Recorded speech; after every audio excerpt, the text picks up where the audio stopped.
I have a quick little PS for you. The other day I was flipping through the Japanese version of the Cinefx article on Ghostbusters, and I saw the picture of the Terror Dog and didn't immediately position it as being from the Cinefx article as well. I said, I think it's in Making Ghostbusters, and it was.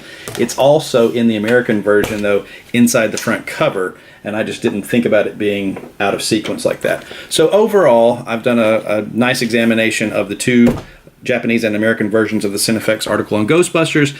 All the photos in the American one are in the Japanese one. There are 4 additional ones in the Japanese one, which, considering the price I paid for the Japanese copy, means I paid about $7.50 per photo. Everything else is there, even if it's out of order in some pages. Mostly it's almost an identical version.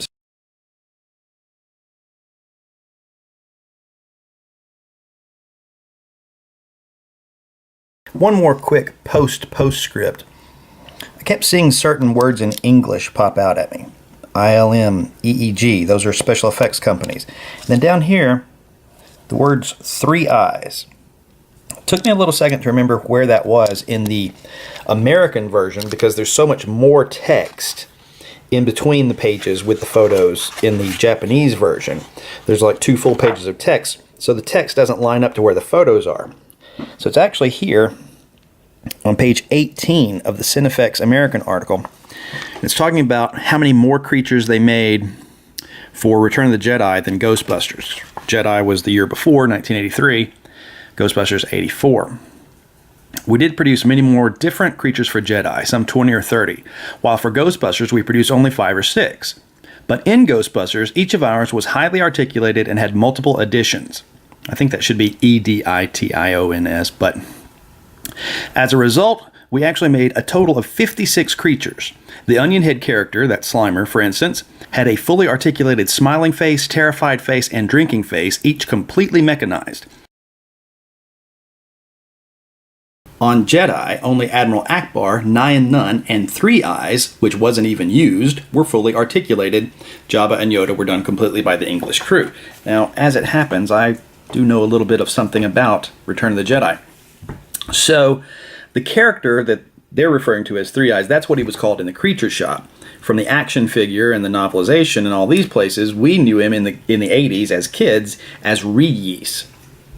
Kind of simple to see that they just dropped the TH and scrambled the Y and the E and turned 3 Eyes into Reese. But he was used in Return of the Jedi. So what's this guy referring to in this quote? This is Stuart Ziff speaking. What he's talking about is a deleted scene where Reese was supposed to have dialogue that survives in the novelization, and you can now find a couple of photos from it online. 3PO was supposed to be translating a discussion between 3 Eyes and the character we know as Yak Face in the action figures. And Salacious Crumb was sitting there sort of adding in his inane gibberings. And 3PO correctly translated something that made Yak Face angry, who turns around and punches 3PO instead of Reese.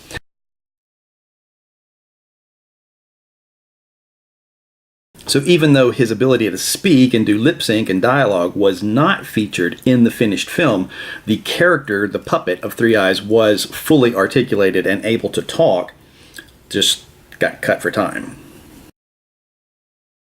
So here's the really weird thing that just happened to me. In the middle of shooting this video for you, I couldn't remember exactly where in the American version was going to be that reference to 3 Eyes that I'd just seen in the Japanese version. So I logged into Facebook and I sent a message to Derek Osborne. I said, help me find something. Before I got a response from him, I was browsing and I saw Jeff Lewis, one of the Arizona Ghostbusters, had posted a picture of a gingerbread house of the Overlook Hotel from The Shining. And I thought, I really hope that hedge maze is made out of Rice Krispie treats. And it was. Before I could even comment on the pictures I was just looking at, a friend of mine from here in town pops up and he goes, have we ever talked about The Shining? And I'm typing to him, that's really weird timing, because I was just looking at these pictures, but really all I know about The Shining is what I see in Ready Player One. I might have seen it on TV years and years ago, but I don't think I saw the entire film, and basically I just know some, ancillary trivia about it, such as the fact that it was shot on the soundstage next door to The Empire Strikes Back. The only reason I know that was from an article that Anthony Daniels wrote for Star Wars Insider magazine, the guy that played C-3PO. And I realize in this chat box to Derek Osborne, I'm discussing Ghostbusters, but I mentioned C-3PO. And in this chat box to J. Paul Chase, I'm talking about The Shining, but I mentioned C-3PO. So apparently C-3PO is how I know everything in the world. Goodness gracious me. Thank you for watching.